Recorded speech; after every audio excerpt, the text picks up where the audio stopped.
Good morning बच्चों। Good morning sir.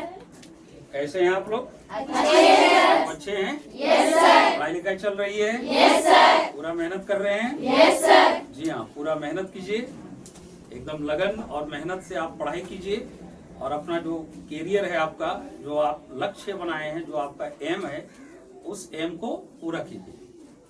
तो चलिए आज हम लोग कोऑर्डिनेट ज्योमेट्री का सेकंड पार्ट करने जा रहे हैं। तो हम लोग इसके पहले कोऑर्डिनेट ज्योमेट्री का फर्स्ट पार्ट कर चुके हैं और फर्स्ट पार्ट में हम लोग क्या क्या जाने थे। तो फर्स्ट पार्ट में हम लोग जाने थे इंट्रोडक्शन ऑफ कोऑर्डिनेट ज्योमेट्री।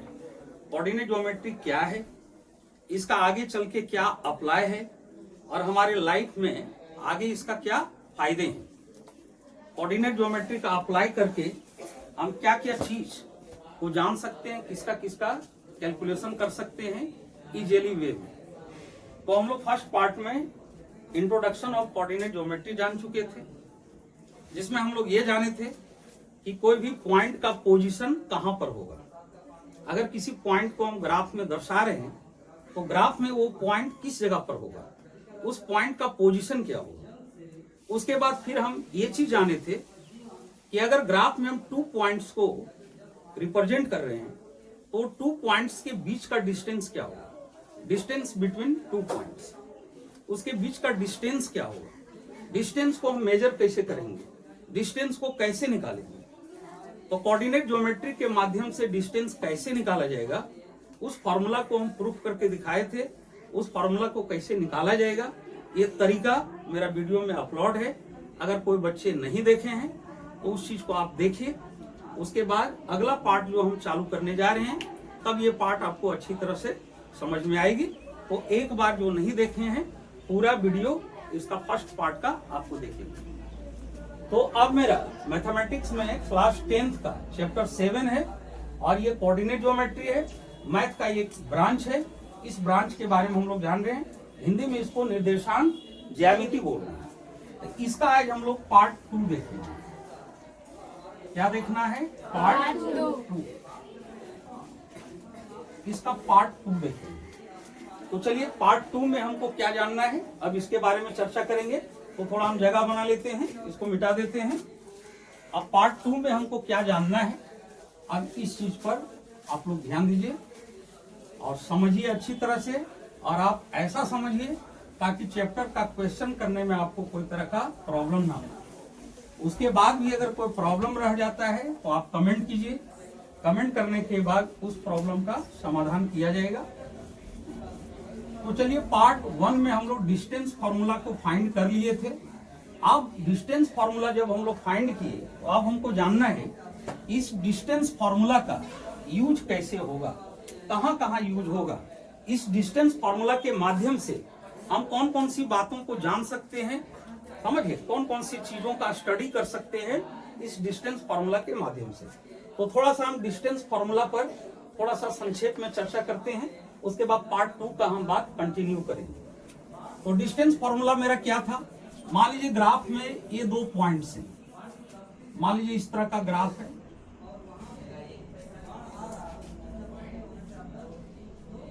ये हो गया एक्स एक्सिस, इसके अपोजिट साइड एक्स डैश होगा। इधर हो गया वाई एक्सिस और इसके अपोजिट साइड वाई डैश होगा। मान लीजिए ग्राफ में एक पॉइंट से एक पॉइंट आपका इस जगह पर और दूसरा पॉइंट मेरा इस जगह पर है। ग्राफ के ये 2 पॉइंट्स हैं। इस पॉइंट को हम ए मान लेते हैं और इस पॉइंट को बी मान लेते हैं। अब ये ग्राफ में जो 2 पॉइंट्स हैं, आप बताइए ये ग्राफ के किस पार्ट में ये 2 पॉइंट्स हैं, इन्हीं को अगर पता है तो आप बताइए। और जो बच्चे इसको ऑनलाइन देख रहे हैं वो कमेंट में बताएंगे कि ये जो 2 पॉइंट्स है ग्राफ के किस पार्ट में है। यहाँ जो बच्चे अवेलेबल हैं, अगर कोई बताना चाहते हैं तो आप बताइए। और बाद बाकी जो ऑनलाइन देख रहे हैं वो मन में सोचिएगा कि क्या हो सकता है, और सोच के आप ये चीज कीजिएगा कि हम राइट हैं या रॉन्ग। तो चलिए यहाँ कुछ बच्चे अवेलेबल हैं, हम उनसे पता करते हैं। चलिए पीयू बताइए, ये दो पॉइंट्स जो हैं ग्राफ के किस पार्ट में? प्रथम चतुर्थांश। प्रथम चतुर्थांश यानी फर्स्ट क्वाड्रेंट में। ये पॉइंट्स आपका हो गया फर्स्ट क्वाड्रेंट। आप लोग को पिछला वीडियो में बताया गया है, जो बच्चे नहीं जान रहे हैं वीडियो को देखिए, देखने के बाद आपको पता चलेगा कि कौन मतलब ग्राफ का ये जो चार पार्ट है 1 2 3 4, ये चारों पार्ट क्या कहलाते हैं? तो ये आपका राइट से चलना है तो ये फर्स्ट क्वाड्रेंट होगा यानी प्रथम चतुर्थांश, और एंटी क्लॉकवाइज में चलना है, क्लॉकवाइज में नहीं चलना है। तो एंटी क्लॉकवाइज यानी आपको लेफ्ट साइड की ओर चलना है यहाँ से। तो यहाँ से आप लेफ्ट साइड चलोगे तो ये फर्स्ट क्वाड्रेंट होगा, और ये हो जाएगा सेकेंड क्वाड्रेंट, और ये हो जाएगा थर्ड क्वाड्रेंट, और ये हो जाएगा फोर्थ क्वाड्रेंट। अब जो फर्स्ट क्वाड्रेंट होता है उसका पहचानने का तरीका है, फर्स्ट क्वाड्रेंट में ये देखिए दो एक्सिस मेरा काम कर रहा है, तो ये पॉजिटिव होता है, ये भी पॉजिटिव होता है, यानी फर्स्ट क्वाड्रेंट का दोनों पॉजिटिव होगा, भुज भी और कोटि भी, यानी एब्सिसा एंड ऑर्डिनेट दोनों आपका बोथ आर पॉजिटिव। उसके बाद जब आप इस पार्ट में आते हो तो इस पार्ट में पहले हमको एक्स वाला लेना होता है, तो इधर पॉजिटिव तो इधर हो जाएगा नेगेटिव। तो इस पार्ट में क्या होगा, आपका जो भुज होगा, भुज जिसको इंग्लिश में एब्सिसा बोलते हैं, भुज आपका माइनस होगा, और कोटि तो यही है जो इसमें था वही कोटि इसमें भी है, तो कोटि उसमें पॉजिटिव था इसमें भी पॉजिटिव रहेगा, तो इसका साइन होगा माइनस प्लस। अब फिर जब इस पार्ट में आप आते हैं तो एक्स का ये जो राइट है इसके अपोजिट लेफ्ट है जो कि नेगेटिव होगा, और अप का अपोजिट जो डाउन है ये भी नेगेटिव होगा, यानी इसमें कहने का मतलब मेरा एक्स एक्सिस का जो पार्ट है ये भी नेगेटिव होगा, और वाई एक्सिस का पार्ट है ये भी नेगेटिव होगा, तो यहां पर मेरा दोनों नेगेटिव होगा। अब इसके बाद हम इस पार्ट में आएंगे, तो इस पार्ट में पहले हमको एक्स का देखना है, पहले एब्सिसा का देखा जाता है, उसके बाद कोऑर्डिनेट का देखा जाता है। तो पहले हम इसका देखेंगे, तो ये मेरा पॉजिटिव होगा, राइट साइड है ये पॉजिटिव हो गया, और इधर का ये पार्ट जो हुआ ये नेगेटिव हुआ। तो इस तरह साइन से भी आप पकड़ सकते हैं कि कौन सा पॉइंट्स जो है ये कौन सा कोऑर्डिनेट में होगा, ये कौन सा पॉइंट है किसमें होगा, समझ गए? इसको आप पता कर सकते हो, ठीक है, इसको आप पता कर सकते हो, और वो भी साइन की मदद से। अगर दोनों प्लस है तो first quadrant, minus plus second quadrant, और दोनों अगर माइनस है तो थर्ड क्वाड्रेंट, और अगर एक प्लस और दूसरा माइनस है तो ये फोर्थ क्वाड्रेंट होगा। ये चीज हम पिछला वीडियो में बहुत अच्छी तरीके से हम बताए हुए हैं, आप लोग उसको विजिट करके देख सकते हैं। अब देखिए, अब मेरा जो टारगेट है कि इस ग्राफ में यानी फर्स्ट क्वाड्रेंट में ये मेरा जो दो पॉइंट्स है, इस दो पॉइंट्स के बीच का डिस्टेंस क्या होगा। अब एक बात यहाँ ध्यान आपको रखना है कि पॉइंट्स चाहे फर्स्ट क्वाड्रेंट का हो या सेकेंड क्वाड्रेंट का हो या थर्ड क्वाड्रेंट का हो या फोर्थ का हो या तो मिक्सअप हो, फर्स्ट से सेकेंड की ओर हो, समझिए, सेकेंड से आपका फोर्थ की ओर हो, यानी किसी भी तरह मिक्सअप हो, फॉर्मूला वही रहे, कोई भी क्वाड्रेंट में पॉइंट्स रहे फॉर्मूला वही रहे, फॉर्मूला में कोई अंतर नहीं है। तो ये दो पॉइंट्स के बीच का हम डिस्टेंस निकालने जा रहे हैं, तो ये दो पॉइंट को हम क्या करेंगे, ये दो पॉइंट को मिला देंगे। अब ये दो पॉइंट्स का हमको क्या निकालना है, डिस्टेंस निकालना है। अब डिस्टेंस निकालने के लिए पहले हम देखेंगे कि इस पॉइंट का कोऑर्डिनेट क्या है। तो इस पॉइंट का कोऑर्डिनेट क्या होगा बच्चों, तो ये जो पॉइंट है हमको देखना है एक्स एक्सिस के ऊपर और वाई एक्सिस के सीधा में देखना है। तो एक्स के ऊपर देखेंगे तो एक्स का ही एक पार्ट होगा ये, तो एक्स एक्सिस है तो यहाँ का कोऑर्डिनेट फर्स्ट का क्या हो जाएगा, x1, y, x1, y1 हो गया। और इस पॉइंट का कोऑर्डिनेट क्या होगा ये हम पिछला वीडियो में बता चुके हैं, इसका क्या कोऑर्डिनेट होगा। तो पहले x का लेंगे, x का पार्ट है तो यहाँ x1 लिए हैं, तो आगे बढ़े तो यहाँ हम क्या लेंगे, x2, y2। तो ये दोनों पॉइंट का कोऑर्डिनेट हो गया मेरा। अब हमको डिस्टेंस निकालना है, तो डिस्टेंस फॉर्मूला हम आपको बताए थे कि हमको ए और बी का के बीच का डिस्टेंस निकालना है। तो बाय डिस्टेंस फॉर्मूला, दूरी सूत्र से, एक हिंदी में हम लोग दूरी सूत्र से बोलेंगे और इंग्लिश में क्या बोलेंगे, बाय डिस्टेंस फॉर्मूला। तो दूरी सूत्र से, तो दूरी सूत्र से हम लोग डिस्टेंस किस तरह कैलकुलेट किए थे, तो दूरी सूत्र से हमको ए बी निकालना है। वो ए बी यानी डिस्टेंस निकालने के लिए हम लोग कौन से थ्योरम का यूज किए थे। इन्हीं को अगर पता है तो आप हाथ उठाइए, और जो इसको ऑनलाइन देख रहे हैं वो थोड़ा सा सोचेंगे और सोचने के बाद कमेंट करके बताएंगे या देखेंगे कि हमने जो सोचा वो सही सोचा या गलत सोचा।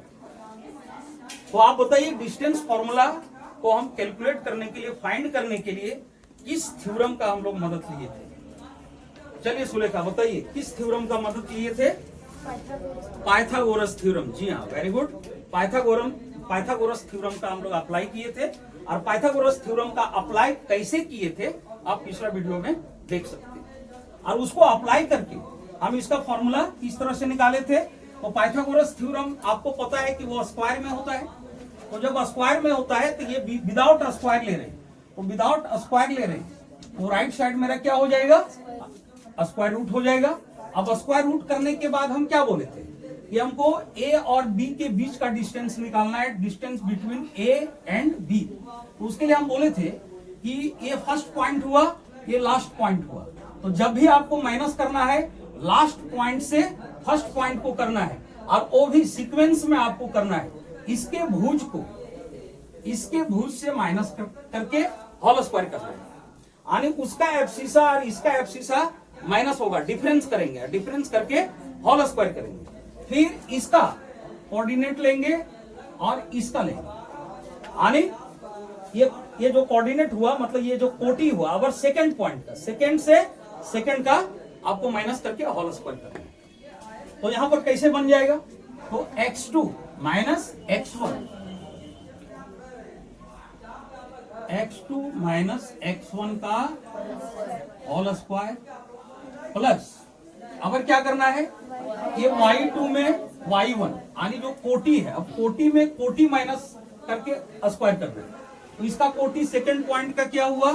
y2। अब y2 और फर्स्ट पॉइंट का कोटि क्या हुआ? y1। इसका हम लोग होल स्क्वायर करेंगे और फिर इस पर हम वैल्यू पुट करेंगे। यहाँ पर x2 का मेरा वैल्यू दिया रहेगा, y2 का वैल्यू दिया रहेगा, x1 का वैल्यू दिया रहेगा, y1 का वैल्यू दिया रहेगा। इस वैल्यू को पुट करके फिर हम इसको सॉल्व करेंगे और सॉल्व करने के बाद मेरा पॉइंट्स ए और बी का बीच का डिस्टेंस निकल जाएगा। डिस्टेंस पता चल जाएगा कि ए और बी के बीच का डिस्टेंस क्या है।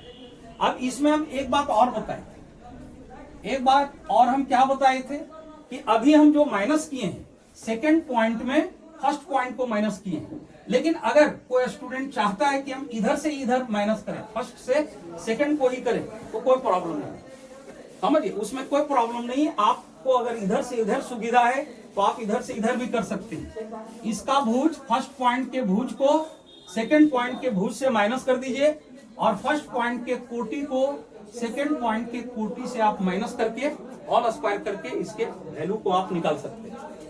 तो इसका आप इस तरह का भी फॉर्मूला आप यूज कर सकते हैं, उसके लिए कोई दिक्कत नहीं है। A B equal to square root. अब इसमें करना क्या है, अब इधर से उधर हम माइनस करेंगे, यानी पॉइंट ए से पॉइंट बी का। तो इसके लिए क्या हो जाएगा? x1 माइनस x2 का होल स्क्वायर और प्लस y1 माइनस y2 का होल स्क्वायर। तो आप चाहो तो ये फॉर्मूला यूज करो या तो ये फॉर्मूला यूज करो, इसमें कोई प्रॉब्लम नहीं है। और हम पिछले वीडियो में हम बता दिए थे कि प्रॉब्लम क्यों नहीं है। प्रॉब्लम इसलिए नहीं है क्योंकि ये स्क्वायर में, अगर स्क्वायर में नहीं होता तब हम ये इसको इस रूप में यूज नहीं कर पाते। स्क्वायर में इसलिए क्योंकि जब माइनस होगा तो सिर्फ साइन का अंतर आएगा और कोई अंतर नहीं आएगा।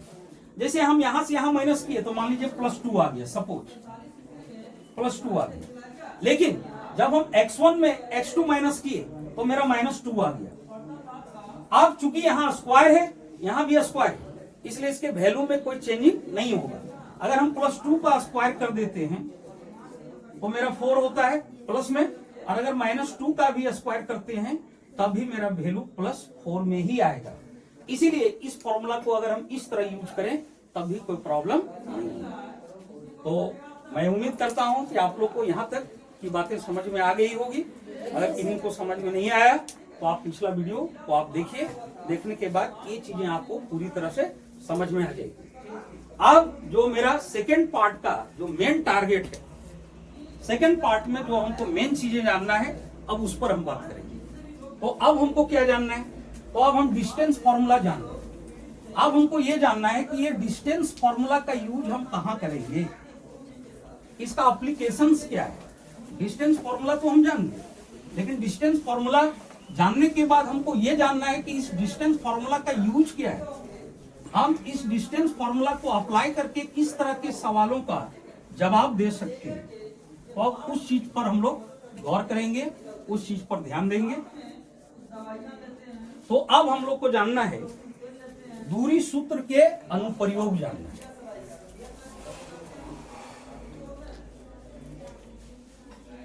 दूरी सूत्र के अनुप्रयोग।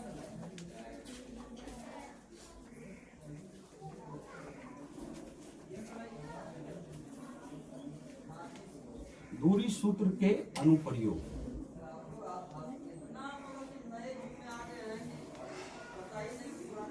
इसको इंग्लिश में बोला जाता है applications of distance formula. English में क्या बोलेंगे? Applications of distance formula. अनुप्रयोग। अनुप्रयोग का इंग्लिश एप्लीकेशंस।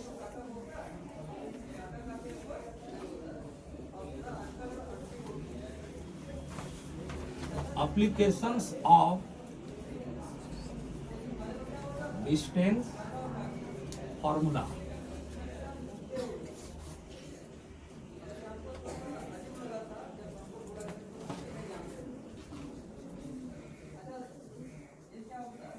डिस्टेंस फॉर्मूला का एप्लीकेशंस जानेंगे कि अब हम डिस्टेंस फॉर्मूला का यूज करके क्या क्या बातों के बारे में जान सकते हैं। तो एक तो हो गया कि हम डिस्टेंस फॉर्मूला अप्लाई करके कोई भी दो पॉइंट्स के बीच का डिस्टेंस पता कर सकते हैं। मान लीजिए एक पॉइंट यहां पर है, दूसरा पॉइंट यहां पर है, ए हो गया, दूसरा पॉइंट बी हो गया। अब इसके बीच का डिस्टेंस कितना है, तो डिस्टेंस फॉर्मूला अप्लाई करके एक हम ये डिस्टेंस को जान सकते हैं। कहीं भी किसी चीज का डिस्टेंस अगर मेजर करना है, चाहे वो मैप का हो, कहीं का भी डिस्टेंस हो, तो डिस्टेंस को हम इजीली कोऑर्डिनेट ज्योमेट्री का यूज करके आसान तरीके से एक अलग मेथड द्वारा हम दो पॉइंट्स के बीच का डिस्टेंस मालूम कर सकते हैं। तो एक यूज हो गया आपका दो बिंदुओं के बीच दूरी कैसे निकाला जाएगा, इस पर यूज हुआ। तो हम इसका पहला यूज लिख सकते हैं, दो बिंदुओं के बीच की दूरी का पता करना।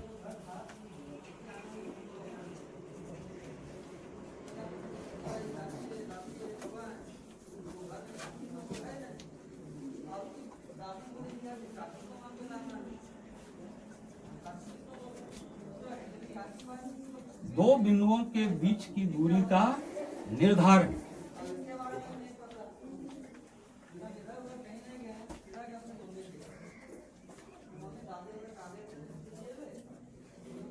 Finding the distance between two points.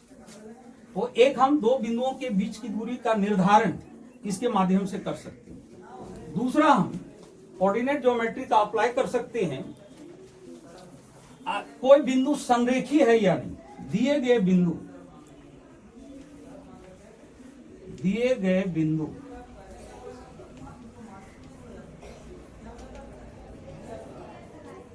बिंदु मान लीजिए 3 पॉइंट्स है,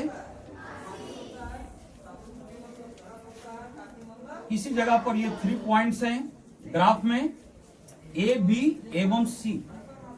अब हमको पता करना है कि दिए गए बिंदु ए बी एवं सी संरेखी कॉलिनियर संरेखी है या नहीं।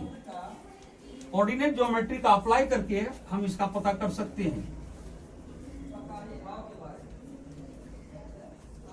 है या नहीं।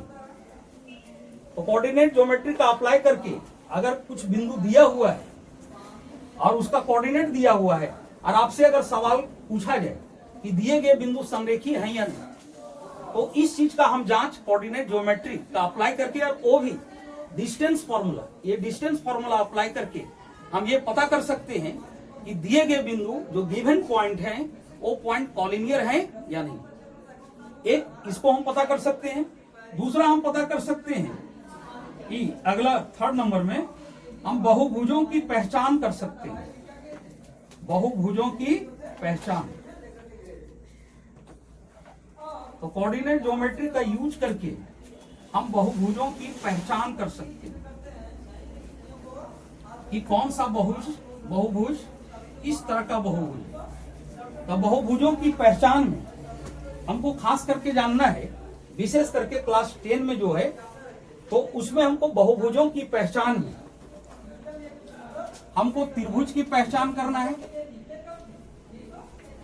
त्रिभुज की पहचान कि दिए गए 3 पॉइंट्स को अगर मिलाया जाए तो उसे एक ट्रायंगल बनेगा, तो हम इसकी पहचान कर सकते हैं, त्रिभुज की पहचान।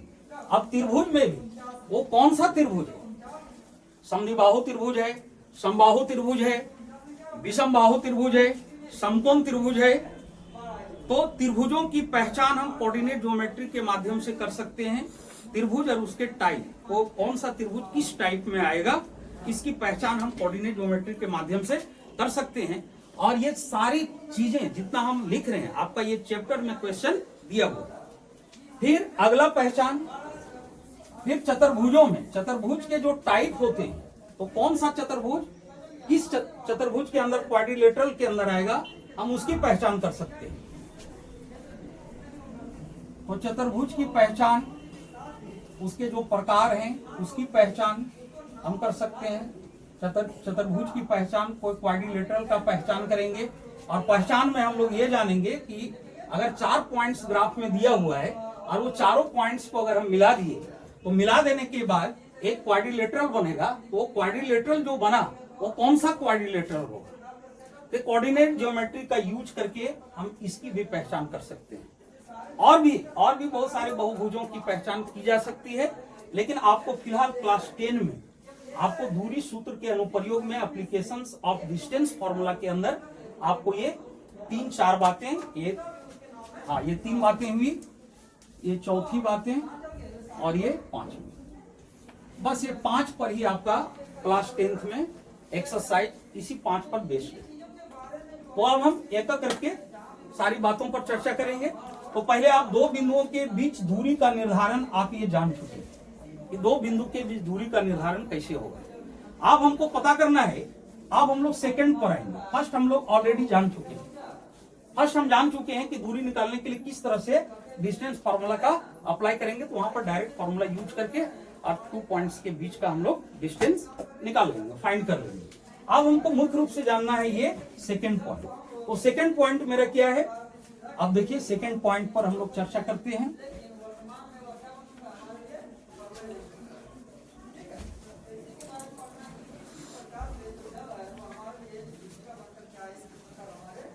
अब सेकंड पॉइंट में हमको ये जानना है कि मान लीजिए आपको 3 पॉइंट्स का कोऑर्डिनेट दिया हुआ है, 3 पॉइंट्स आपका दिया हुआ है। अब हमको पता करना है कि ये 3 पॉइंट्स संरेखी हैं या नहीं। वो संरेखी हैं या नहीं, इसके लिए थोड़ा सा हमको संरेखी के बारे में जान लेना होगा, तभी हम इसका यूज करके पता कर सकते हैं। तो संरेखी बिंदु आप लोग नीचे क्लास में पढ़े होंगे, क्लास 9th में ये चीज था, संरेखी बिंदु, जिसको इंग्लिश में कॉलिनियर पॉइंट्स बोला जाता है। इंग्लिश में क्या बोलेंगे, कॉलिनियर पॉइंट्स, इसको इंग्लिश में कॉलिनियर पॉइंट्स बोला जाता है। अब बताइए बच्चों, कौन कौन बच्चे जानते हैं कॉलिनियर पॉइंट्स के बारे में। जो बच्चे यहाँ अवेलेबल हैं उसमें आप बताइए कि कौन कौन बच्चे कॉलिनियर पॉइंट्स को जान रहे हैं। बाद बाकी बच्चे जो इसको ऑनलाइन देख रहे हैं वो सोचेंगे कॉलिनियर पॉइंट्स के बारे में। तो चलिए इतना में से जो अभी अवेलेबल हैं कोई बताएंगे। सुनिए, कॉलिनियर पॉइंट्स क्या होते हैं। कॉलिनियर पॉइंट्स का डिफिनेशन है कि अगर दिए गए बिंदु कुछ स्पेशल पॉइंट्स गिवन है और वो चीज अगर एक ही लाइन पर है, तो एक ही लाइन पर है वो पॉइंट्स संरेखी कहलाएंगे, वो कॉलिनियर कहलाएंगे। संक्षेप में आप ऐसे भी याद रख सकते हैं कि अगर दिए गए बिंदु एक ही रेखा पर स्थित हों, एक ही लाइन पर स्थित हों दिए गए बिंदु, तो वो बिंदु आपका क्या कहलाएगा, संरेखी बिंदु कहलाएगा। और संरेखी बिंदु के लिए मिनिमम 3 पॉइंट्स चाहिए। 2 पॉइंट्स संरेखी को अच्छा से डिफाइन नहीं करता है। कॉलिनियर पॉइंट्स को 2 पॉइंट्स डिफाइन नहीं कर पाते, इसके लिए मिनिमम आपको 3 पॉइंट्स चाहिए। 3 पॉइंट से ही पता चलता है वो कॉलिनियर है या नहीं। तो कॉलिनियर के लिए मिनिमम 3 पॉइंट्स होना चाहिए और 3 पॉइंट्स ही कॉलिनियर को अच्छी तरह से डिफाइन करता है। तो अगर मान लीजिए 3 पॉइंट्स दिया हुआ है, एक ये लाइन है और इस पर 3 पॉइंट्स। एक पॉइंट्स मेरा यहां पर है, दूसरा पॉइंट्स यहां पर है और तीसरा पॉइंट इस जगह पर है। अगर ये तीनों पॉइंट्स, ये 3 स्पेशल पॉइंट्स को अगर एक ही लाइन पर दर्शाया जाए, अगर ये तीनों पॉइंट्स एक ही लाइन पर हों, ये तीनों पॉइंट्स क्या कहलाएंगे? संरेखी कहलाएंगे। अब एक और फिगर हम दे रहे हैं, ये लाइन है और इसमें मान लीजिए एक पॉइंट यहां है ए और दूसरा पॉइंट इस लाइन के नीचे है बी और तीसरा पॉइंट इसी लाइन पर है। तो आप बताओ क्या ये तीनों पॉइंट्स कॉलिनियर होंगे? नहीं, ये तीनों पॉइंट्स नॉन कॉलिनियर होंगे।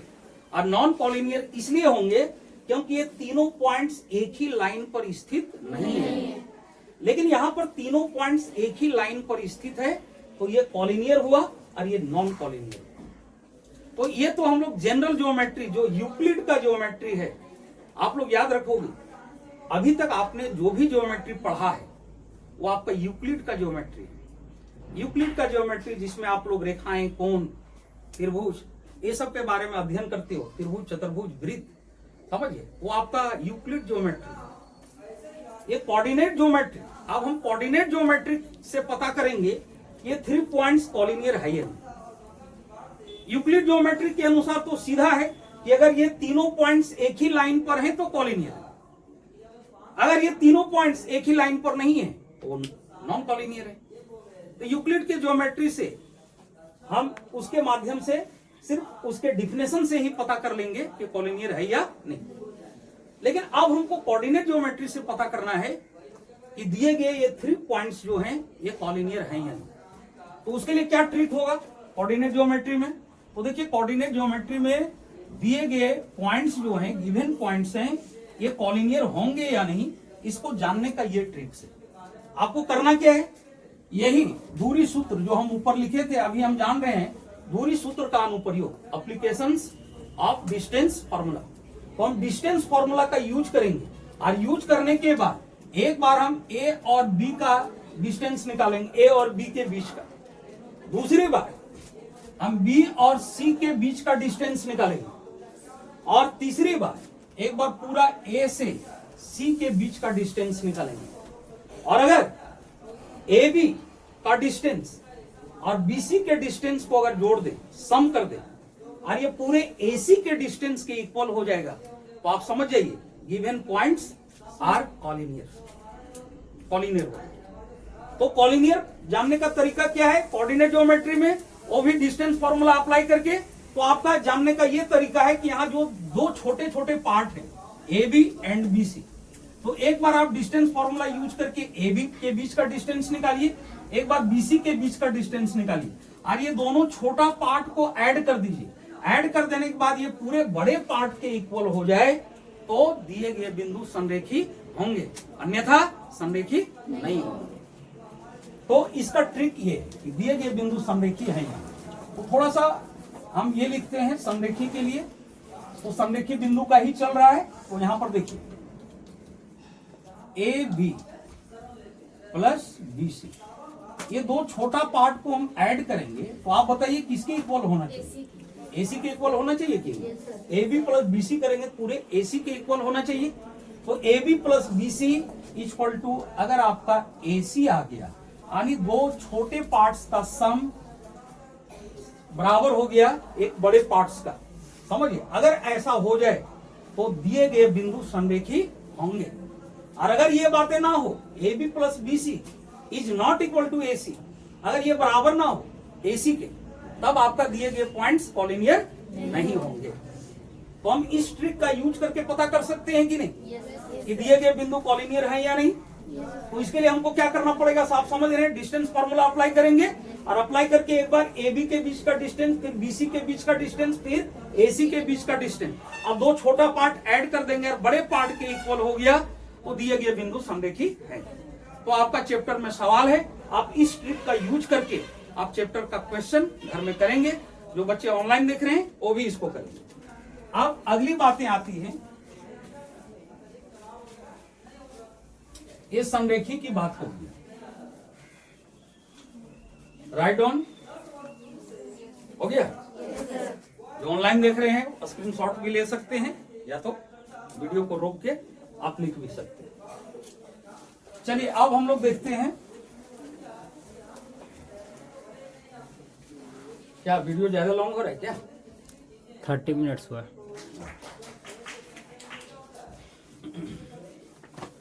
चलिए अब हम लोग को क्या जानना है बच्चों, इसके बाद क्या जानना है, संरेखी बिंदु की पहचान करनी है। अब बहुभुजों की पहचान करनी है। तो बहुभुज की पहचान हम कैसे करें? तो बहुभुज में सबसे पहले बहुभुज कहां से स्टार्ट होता है? Triangle. ट्रायंगल से स्टार्ट होता है, त्रिभुज से स्टार्ट होता है, मिनिमम 3 साइड से ही आपका बहुभुज स्टार्ट होता है। तो पहले हम त्रिभुज में आएंगे। तो त्रिभुज में हमको पहले त्रिभुज की पहचान करना है, फिर उसके टाइप की भी पहचान करना है। टाइप को कैसे पहचानेंगे?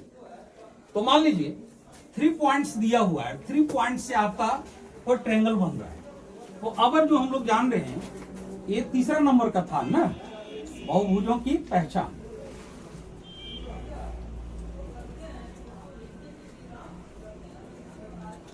आइडेंटिफाई ऑफ पॉलीगॉन, बहुभुजों की पहचान। अब बहुभुजों की पहचान में हम पहले त्रिभुज की पहचान करेंगे।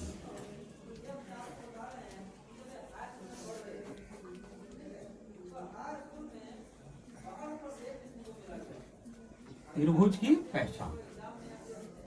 अब देखिए, अभी हम त्रिभुज की पहचान बताए, उसके बाद टाइप का पहचान बताएंगे। तो मान लीजिए कोई ट्रायंगल, ग्राफ में आपका 3 पॉइंट्स है और 3 पॉइंट्स को हम मिलाए, ज्वाइन किए, तो उससे मेरा एक ट्रायंगल बन गया। मान लीजिए एक पॉइंट यहां पर है, दूसरा पॉइंट यहां पर है ग्राफ में, तीसरा पॉइंट यहां पर है। अब इस तीनों पॉइंट को हम क्या किए, इस तरह से मिला। पॉइंट ए हो गया, बी हो गया और ये सी हो गया। अब ये जो 3 पॉइंट्स हो गए, ये 3 पॉइंट्स को जब मिला दिए तो एक त्रिभुज बना। अब हमको अगर त्रिभुज की पहचान करना हो, ये त्रिभुज क्यों है, अगर आपसे सवाल पूछा जाए ये त्रिभुज क्यों है, तो आप बताओगे इसमें 3 भुजाएं हैं, 3 कोण हैं, 3 शीर्ष हैं, इसलिए त्रिभुज है। लेकिन अब थोड़ा सा अपने लेवल को आप बढ़ाइए, समझिए, थोड़ा लेवल बढ़ाइए। वो तो बहुत बेसिकली बातें हैं, वो बहुत बेसिक सी बातें हैं कि 3 साइड्स, 3 एंगल्स, 3 वर्टिसेस, तो वो त्रिभुज हो जाएगा। ये बड़ा सिंपल सी बात है। अब थोड़ा सा कुछ स्टैंडर्ड बात जानेंगे। तो इसके लिए हम क्या करेंगे, यहाँ का कोऑर्डिनेट दिया रहेगा, यहाँ का कोऑर्डिनेट दिया रहेगा और यहाँ का भी कोऑर्डिनेट दिया रहेगा। हमको करना क्या है, एक बार डिस्टेंस फार्मूला अप्लाई करके देखिए। अभी हम जो भी बता रहे हैं, applications of distance formula, distance formula का ही अप्लाई करके हम क्या क्या चीज पता कर सकते हैं, हम आपको ये बता रहे हैं। तो त्रिभुजों की पहचान, त्रिभुज को हम कैसे पहचानेंगे कि ये त्रिभुज बना रहा है, त्रिभुज है, ये त्रिभुज है, क्यों है, इसकी पहचान हम कैसे कर पाएंगे? तो हम डिस्टेंस फार्मूला अप्लाई करके एक बार हम ए बी निकालेंगे, फिर एक बार हम BC निकालेंगे और फिर हम एक बार AC निकालेंगे।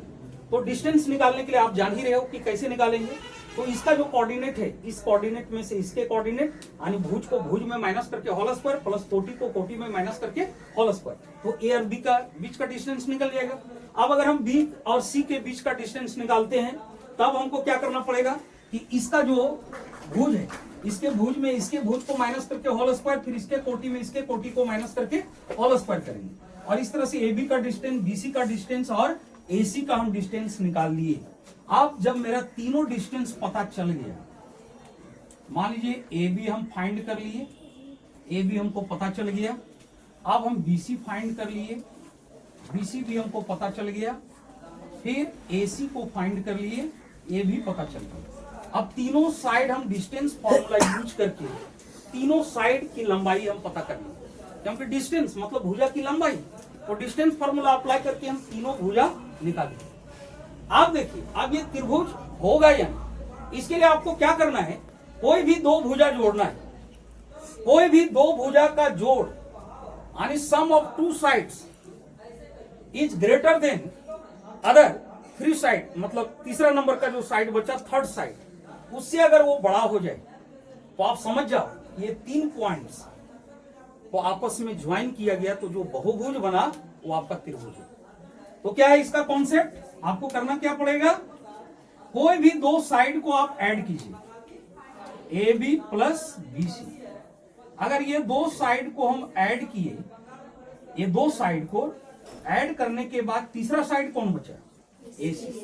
अगर AC से बड़ा हो गया, कोई भी दो साइड का सम समझिए, अगर थर्ड साइड से बड़ा हो जाए तो आप समझ जाइए ये तीन पॉइंट्स मिलके जो बनाया है बहुभुज वो एकदम वास्तविक रूप में ट्रायंगल है, वो त्रिभुज ही। कोई भी दो साइड, कोई जरूरी नहीं कि हम AB plus BC equal to AC किए, कोई भी साइड होना चाहिए। अगर मान लीजिए AB प्लस BC था, अगर हम AB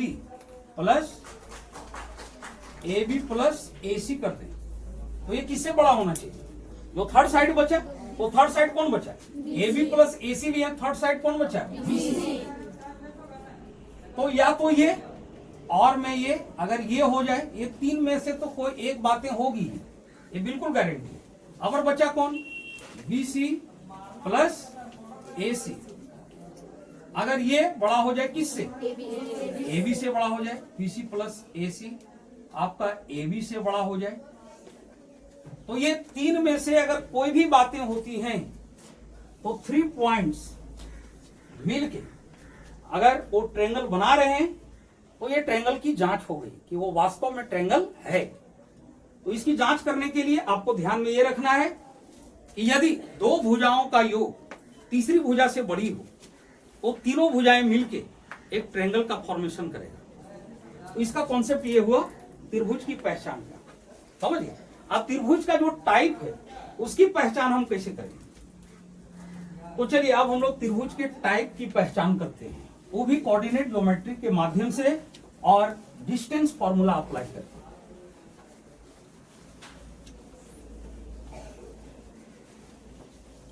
तो त्रिभुजों की पहचान में हम पहले समद्विबाहु त्रिभुज की पहचान करते हैं, आइसोसेल्स ट्रायंगल का। समबाहु त्रिभुज की समद्विबाहु त्रिभुज की पहचान करेंगे। तो देखिए बच्चे, आप लोग समद्विबाहु त्रिभुज के बारे में नीचे क्लास में आप लोग जानते होंगे, और ये जानते होंगे आप लोग यूक्लिड के ज्योमेट्री के अकॉर्डिंग समद्विबाहु त्रिभुज। तो चलिए, जो बच्चे यहाँ अवेलेबल हैं इनमें से आप बताइए कौन कौन से बच्चे समद्विबाहु त्रिभुज के बारे में जान रहे हैं। इतना में से जो बच्चे जान रहे हैं समद्विबाहु त्रिभुज के बारे में वो बताइए, और जो बच्चे ऑनलाइन देख रहे हैं वो जरूर सोचिएगा, अगर आप इसके बारे में नहीं जानते हैं, पूरे त्रिभुज पूरे बहुभुज के बारे में अगर आपको पता नहीं है या डाउट है, कोई तरह का कंफ्यूजन है, तो आप अगर कमेंट करते हैं तो हम बहुभुज की पहचान पर स्पेशल, सारे बहुभुजों की पहचान पर एक स्पेशल वीडियो बनाएंगे। तो ये आप लोग कमेंट कीजिएगा। बाद बाकी जो बच्चे अवेलेबल हैं वो बताइए समद्विबाहु त्रिभुज को हम कैसे पहचानेंगे। ये समद्विबाहु त्रिभुज है, अभी आपको जनरल ज्योमेट्री के हिसाब से बताना है, यूक्लिड ज्योमेट्री के हिसाब से बताना है। कोई एनीवन, चलिए पीओ बताइए। जिस त्रिभुज में दो भुजा और दो कोण आपस में बराबर है। जी हाँ, सही, बैठिए। जिस त्रिभुज की दो भुजाएं और दो कोण आपस में बराबर हो उन्हें समद्विबाहु त्रिभुज कहा जाता है। जिस त्रिभुज की दो भुजाएं और दो कोण, और एक बात ध्यान देना, अगर त्रिभुज में दो भुजा बराबर है तो ये गारंटी है कि उसका दो कोण भी बराबर होगा, ये बिल्कुल गारंटी है। आप लोग पिछला क्लास में एक थ्योरम पढ़े होंगे कि किसी त्रिभुज में बराबर भुजाओं के सम्मुख कोण बराबर होते हैं। तो अगर किसी त्रिभुज में दो भुजा बराबर है तो निश्चित रूप से उसका दो कोण भी बराबर होगा, और वो कौन सा दो कोण बराबर होगा? तो जो दो साइड बराबर है उसके सामने वाला कोण, उसके सामने वाला कोण आपका बराबर होगा। अब एक चीज आप ध्यान रखोगे कि हम लोग यूक्लिड ज्योमेट्री में बहुभुजों के डिफिनेशन में हम लोग भुजा और कोण दोनों का मदद लेते हैं, लेकिन कोऑर्डिनेट ज्योमेट्री अगर आप सिंपल वे में चलोगे अभी क्लास 10 के लिए, तो आपको एंगल पर नहीं जाना है, आपको जाना है साइड पर। क्योंकि हम पढ़ क्या रहे हैं? डिस्टेंस फॉर्मूला का एप्लीकेशन पढ़ रहे हैं। तो आप बताइए कि डिस्टेंस फॉर्मूला का यूज करके हम जनरली डिस्टेंस ही निकाल सकते हैं, जनरली हम डिस्टेंस निकाल सकते हैं। तो डिस्टेंस फॉर्मूला का यूज करके हम डिस्टेंस निकाल सकते हैं, यानी भुजा को मालूम कर सकते हैं। तो भुजा के बीच का रिलेशन हम जान सकते हैं कि दोनों बराबर है, भुजा बराबर है कि अधिक है या कम है। तो डिस्टेंस फॉर्मूला मेरा एंगल के लिए नहीं है, डिस्टेंस फॉर्मूला मेरा डिस्टेंस लंबाई पता करने के लिए है, और लंबाई पता करके हम त्रिभुजों की पहचान कर सकते हैं। तो आप याद रखोगे कि कोऑर्डिनेट ज्योमेट्री में अभी फिलहाल क्लास 10 के लिए आपको एंगल पर नहीं जाना है, सिर्फ साइड पर जाना है, सिर्फ भुजा पर जाना है, क्योंकि हम डिस्टेंस फॉर्मूला का अप्लाई कर रहे हैं। तो आपको सिर्फ भुजा पर जाना है, एंगल पर नहीं जाना है। हाँ, हम भुजा की मदद से एंगल को भी कर सकते हैं, लेकिन ये आपको आगे क्लास में आपको एंगल पर जाना होगा कोऑर्डिनेट ज्योमेट्री। तो कोऑर्डिनेट ज्योमेट्री में फिलहाल आपको डिस्टेंस फॉर्मूला तक ही रहना है, और डिस्टेंस फॉर्मूला में हमको रहना है, और उससे हम सिर्फ साइड या भुजा को पता कर सकते हैं, और उसी के माध्यम से हम आइडेंटिफाई करेंगे। लेकिन कुछ एंगल के बारे में भी हम यहाँ चर्चा कर देंगे आप लोग को, ताकि कुछ बातें आप समझ आइए। लेकिन एंगल पर आपको अभी नहीं जाना है, समझिए, लेकिन कुछ एंगल पर हम चर्चा करेंगे। तो समद्विबाहु त्रिभुज में हमको कोऑर्डिनेट ज्योमेट्री में अगर आना है तो सिर्फ भुजा के बारे में सोचना है। तो समद्विबाहु त्रिभुज किसको कहा जाएगा? जिसमें दो भुजाएं बराबर हो। मान लीजिए 3 पॉइंट्स दिया हुआ है, अब 3 पॉइंट से हम एक ट्रायंगल बनाएंगे। अब एक चीज ध्यान दोगे बच्चों, यहाँ पर जो हम ट्रायंगल बनाए हैं हम समद्विबाहु नहीं बना रहे, क्योंकि अभी हम इसको चेक कर रहे हैं। तो चेक कैसे करेंगे वो आइडिया जानेंगे। अभी हम समद्विबाहु नहीं बनाएंगे, क्योंकि अगर हम समद्विबाहु पहले ही बना दिए तो चेक क्या करेंगे। और हो सकता है जो भुजा हम फिक्स किए हैं बराबर में, अगर हम उसको निकालें तो वहां हो सकता है वो बराबर ना हो। तो अभी आपको एक जनरल ट्रायंगल बनाना है। तो मान लीजिए यहाँ पॉइंट ए हो गया, यहाँ पॉइंट बी हो गया, और यहाँ पॉइंट सी हो गया। ये तीनों का कोऑर्डिनेट आपका दिया हुआ है। तो फर्स्ट पॉइंट है, इसका कोऑर्डिनेट x1, y1, ये भी आप लिख सकते हो। सेकेंड पॉइंट का x2, y2 लिख सकते हो, और थर्ड पॉइंट का x3, y3 लिख सकते हो। ऐसे करके लिख सकते हो। तो डिस्टेंस फॉर्मूला अप्लाई करके हम पहले ए बी पता करेंगे कि ए बी की लंबाई क्या है। तो डिस्टेंस फॉर्मूला अप्लाई करेंगे तो उसके लिए हमको क्या करना होगा? x2 माइनस x1 का होल स्क्वायर, फिर y2 माइनस y1 का होल स्क्वायर। ऐसा करेंगे तो मेरा ए बी के बीच का डिस्टेंस निकल जाएगा। अब हमको निकालना है BC। तो BC निकालने के लिए इसके भुज में से इसका भुज को माइनस करके होल स्क्वायर करेंगे, फिर इसके कोटि में इसका कोटि माइनस करके होल स्क्वायर करेंगे। अब जब हम AC निकालेंगे तो AC निकालने के बाद AC निकालने के लिए इसके भुज में इसके भुज को माइनस करके होल स्क्वायर करेंगे, और फिर इसके कोटि में इसके कोटि को माइनस करके होल स्क्वायर करेंगे।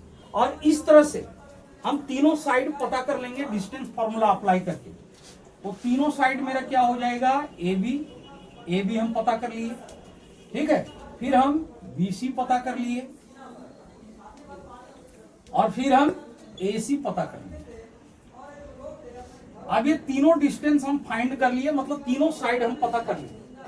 अब समद्विबाहु कैसे होगा? तो आपको पता है, यूक्लिड ज्योमेट्री में आप पढ़ चुके हैं कि दो भुजा बराबर होना चाहिए और दो कोण। तो यहाँ हम कोण का अप्लाई नहीं करेंगे, हम सिर्फ भुजा पर जाएंगे, साइड पर जाएंगे। तो अगर ऐसा हो जाए, अगर हम ये तीनों डिस्टेंस निकाल लिए, और अगर इसमें ऐसी बात आ जाए कि अगर if AB equal to BC हो जाए, AB किसके इक्वल हो जाए? BC के इक्वल। अगर ये हो जाए, अगर ये ना हो तो ये हो जाए, यहाँ A B equal to B C. अगर ये ना हो तो ये होना चाहिए B C equal to A C, B C equal to A C. अगर मान लीजिए ए भी ना हो तो एक और है, एक और क्या होना चाहिए बताइए बच्चों, एक और क्या होना चाहिए, एक और क्या होना चाहिए? ए बी बराबर ए सी। हाँ, एक और क्या बच रहा है मेरा, ए बी इक्वल टू ए सी और ए बी इक्वल टू ए सी। अब यहां पर देखिए, यहां हम तीन बातें बताएं, तीन बात में अगर कोई भी एक बात हो जाए तो आप सीधा लिखोगे एबीसी एक समद्विबाहु त्रिभुज है। अगर तीन में से कोई भी एक बात हो जाए तो हम इस बात को लिखेंगे कि एबीसी एक समद्विबाहु। क्या बच्चों, आप लोग को अभी तक जितना हम बताए ये सारी बातें आप लोग को समझ में आ गया? yes, अगर कोई तरह का प्रॉब्लम हो तो आप कमेंट कर सकते हैं, समझिए, फिर उसका हम लोग, फिर मैं उसका समाधान करूंगा। तो कोई